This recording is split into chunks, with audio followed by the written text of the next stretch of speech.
Hello and welcome back for another clarinet tutorial from Nottingham Music Excellence.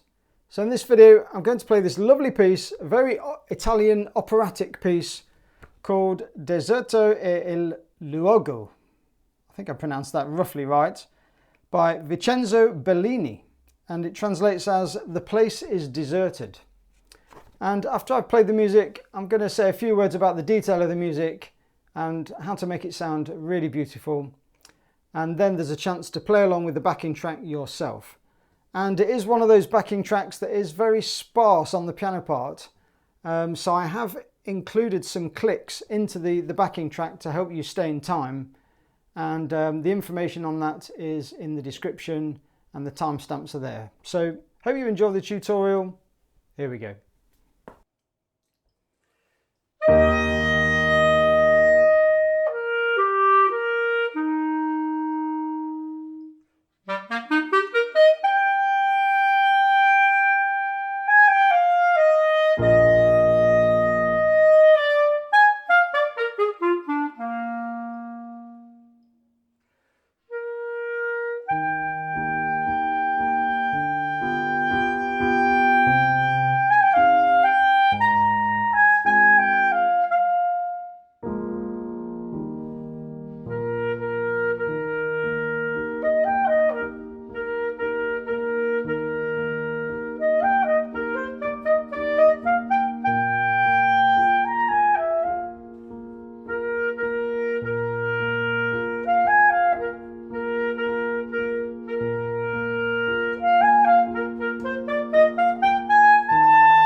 So a quick search on Wikipedia tells you straight away that this composer is known for his long flowing melodic lines, and I think we can see that straight away on this piece. There's some really beautiful swooping melodies that have quite long phrases to them, some nice long notes, and a lovely arrangement actually. You know, it hits all the right notes on the clarinet, and it's a super little piece to play. So I think, as we mentioned, like the operatic theme, I think everything you do in this, you know, think big, think Pavarotti, you know, think operatic, you know, really sort of exaggerate everything. I think, you know, it's just, it sounds great.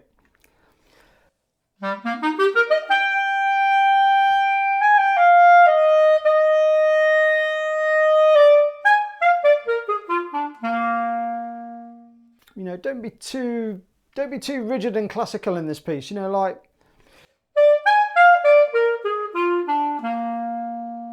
don't play it too boring, you know, put something into it.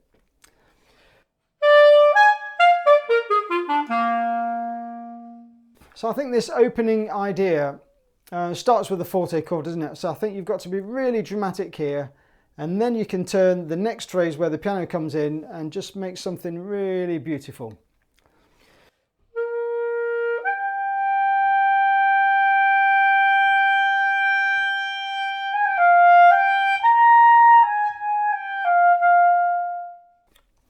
And notice on that long A there, you've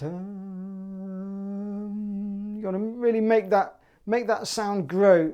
You know, don't just be happy with just a kind of a weedy static note that's got a bit of a buzz to it, you know.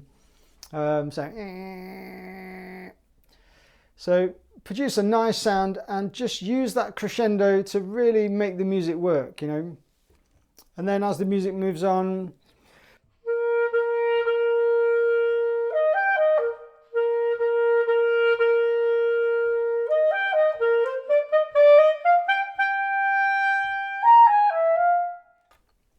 and so forth and so forth. So it's a nice, quite a steady, another quite slow piece actually, isn't it? Okay, let's do this little build up to 14.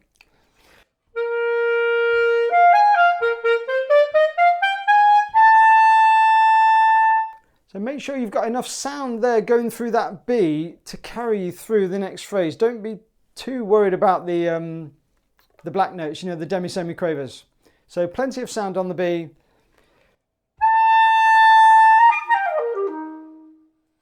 And if you're feeling courageous and you want to have a go at that top F, don't adjust too much here. And especially don't clamp down on that B because you're so worried about whether that F's going to come out. Just keep a steady stream of air through the instrument and just move the fingers and don't overcompensate.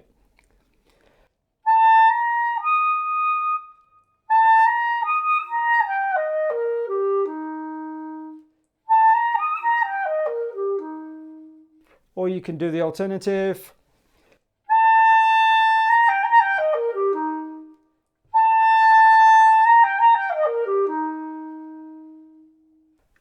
And then I've inserted a click in the piano accompaniment to sort of kick you off into the next section. Another one of those nice long notes, another A that you can grow the sound through. Similar kind of thing to the first page. But then we're leading up to this chromatic scale, aren't we? Let's just play through a bar or two before that. So we've got another long A again, isn't it?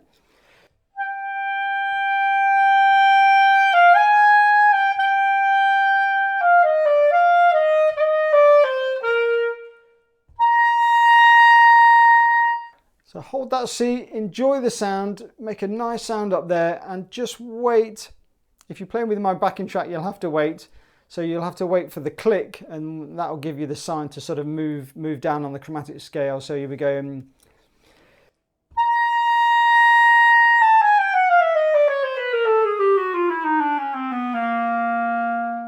So it's a little bit quicker than that ideally.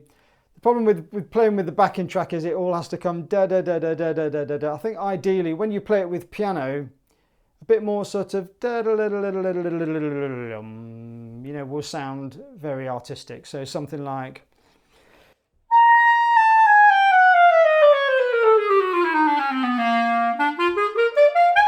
So I think as you go down that chromatic scale, you want to increase speed a little bit if you can.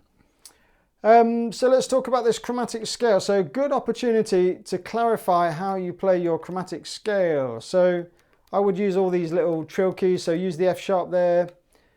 And as you come down over the break, personally, I try and teach my pupils to use 2 fingers for the B. And basically that little finger can stay down for 3 notes.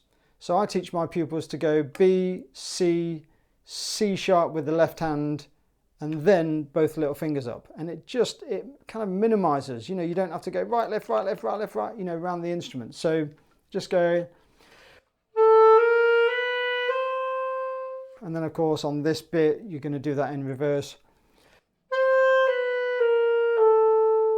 Again, so that right hand C key will stay down for 3 notes.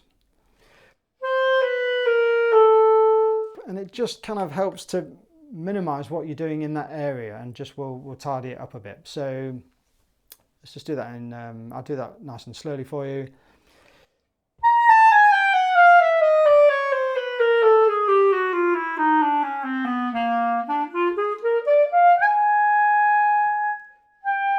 And now this trill, just try and make this quite operatic. You've got a long time on this trill, so you don't like for the whole time. You know, make it sound like it, as I always say to my pupils, make it sound like it belongs there, and just let the trill grow in speed as it grows in dynamic.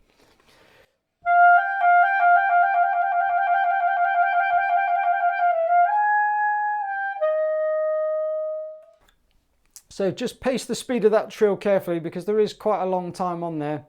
And again, on my accompaniment, there's a click for each beat.